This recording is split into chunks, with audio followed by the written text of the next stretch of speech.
Dear students, welcome to this new chapter which is based on complex numbers. We have studied about the real numbers and we have seen that they require a single axis for their representation. But there are situations where this is not sufficient. This is where the complex numbers play a very important role. Their applications include many scientific fields like engineering, electromagnetism, quantum physics, applied mathematics, and many more. So, it's very important for us to study about them and get ourselves familiar with them. We have divided this entire chapter into 4 lectures. So, in this very first lecture, we are going to study about the basics of complex numbers. How did they came into existence, what exactly are complex numbers, how to represent them, and what is argument and modulus. So, without wasting any moment, let's begin. Complex numbers. Now this is altogether a very new topic and altogether a very new concept. Earlier we have seen what are natural numbers, whole numbers, integers, what are rational numbers, irrational numbers, and even real numbers. But now, what sort of numbers are complex numbers? Are these numbers really very complex to study? How did these complex numbers came into existence? So these are some of the very questions that must be coming to your mind right now. But don't you worry, in this lecture we are going to find an answer to all these questions. The very first doubt is, how did this system of complex numbers evolved? For finding an answer to this, we are going to go back to the ancient times. The first numbers that evolved were the natural numbers. Natural numbers are 1, 2, 3, 4, 5 and so on. For example, if we had an equation x minus 2 equal to 0, then the value of x would be equal to 2 and x equal to 2 is a natural number. So the first number system created by mathematicians was termed as natural numbers. So the earliest mathematicians derived a number system and this system of numbers was the natural numbers.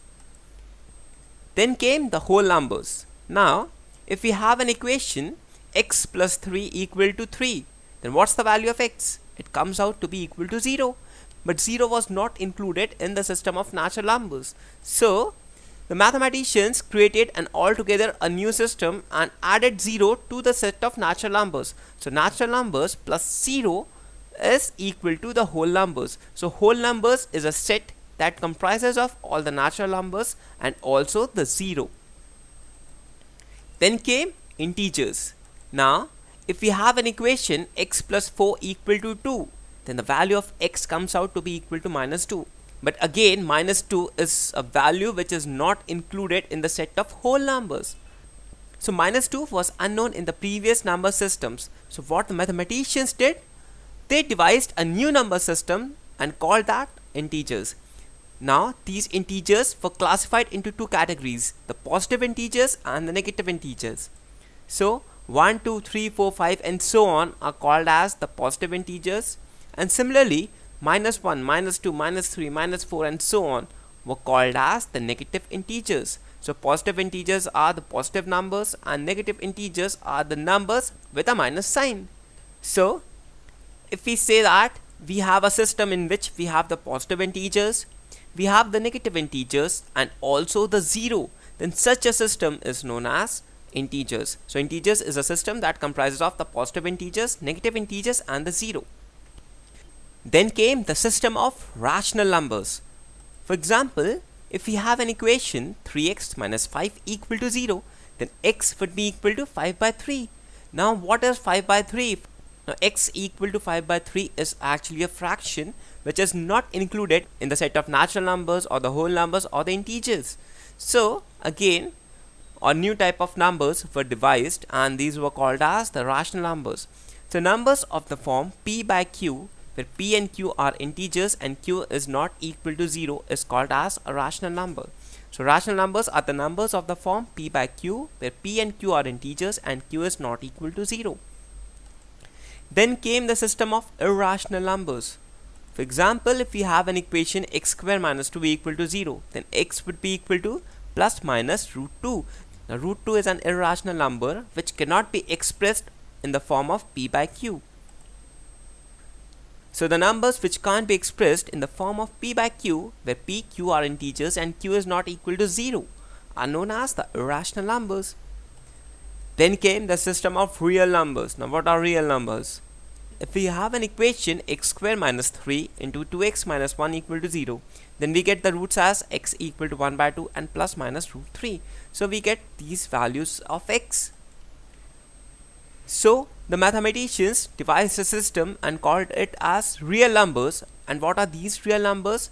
These real numbers are actually a combination of all the rational numbers and all the irrational numbers. So the rational numbers together with the irrational numbers formed the real numbers. And then finally came the concept of complex numbers. So if we have an equation x square plus 2 equal to 0, then the roots of this equation would be x equal to plus minus under root of minus 2. Now the square root of a negative quantity was not known to the mathematicians. So they again had to devise a new system, and this system was known as the complex numbers. So the numbers which can't be expressed completely by the real axis and need a separate axis for the representation are called as complex numbers.